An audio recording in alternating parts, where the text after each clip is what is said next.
Okay, after all the nonsense and tralala that Costa tried to pull this week, at the very least, he came to fight. Run the intro.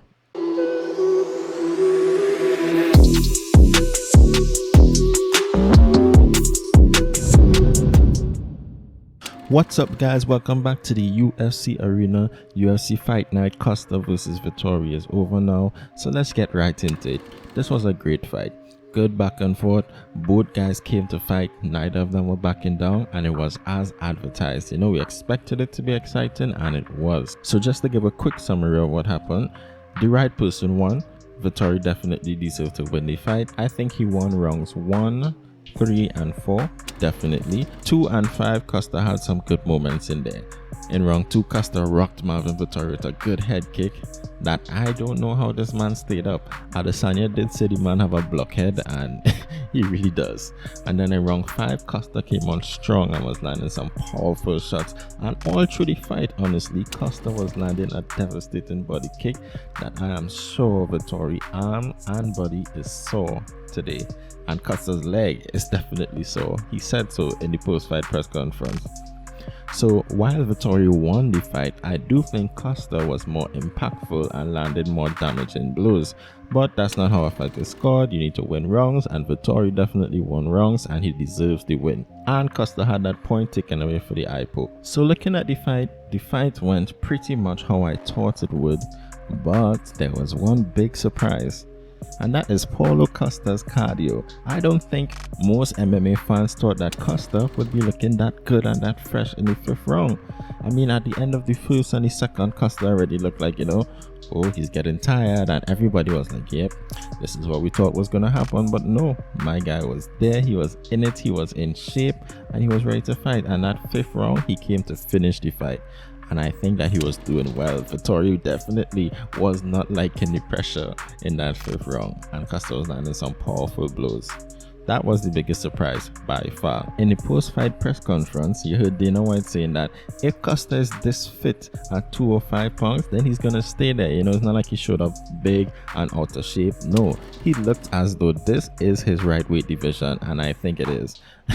And he's gonna stay there. Dana said so. So regardless of what Costa thinks, he's gonna stay there now. But when we look at Vettori, what did Vettori do well in this fight?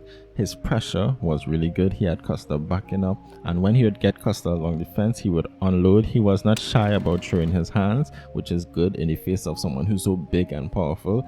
Vettori was not afraid to stay in his face, and he was able to take whatever Costa threw at him.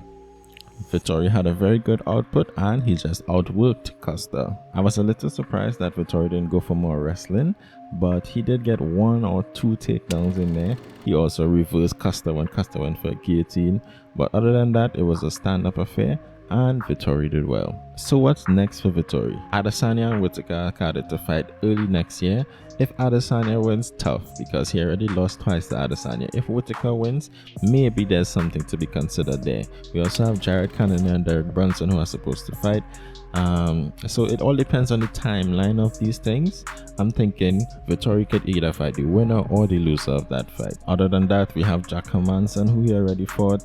Darren Till and Kevin Gastelum are lower down in the rankings. Gastelum is his training partner anyway. I don't think they'd want to fight. Vettori is high, and I think he deserves a top 5 guy regardless of who his next opponent is.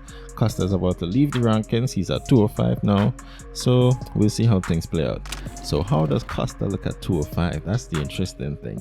Honestly, I was thinking, yeah, send him to 205 is no big deal. Yeah, he'll look good there. But then I started looking at the 205 rankings, and I'm not really seeing any easy fights for Costa here. Like, I feel like things almost get harder for him up here. So we have the champion, we have Glover, who will take Costa down. We have Yuri Prohaska, who is a pretty crazy striker. We have Alexander Rakic, powerful striker. Anthony Smith, very well-rounded, powerful. Thiago Santos, powerful. Dominic Reyes, powerful. Volkan Oezdemir and Magomed Ankalaev, powerful. Nikita Krylov, Johnny Walker. Like, these are all beasts, and Paulo Costa is big, but these guys are big too, and I don't know if he's going to be able to outstrike these guys or out power or out muscle these guys, you know. So I really don't think it gets easier for him up here. I think he should start with somebody in the top 15. So we're looking at a Ryan Spann, maybe like a Jimmy Crute, and see how he does there.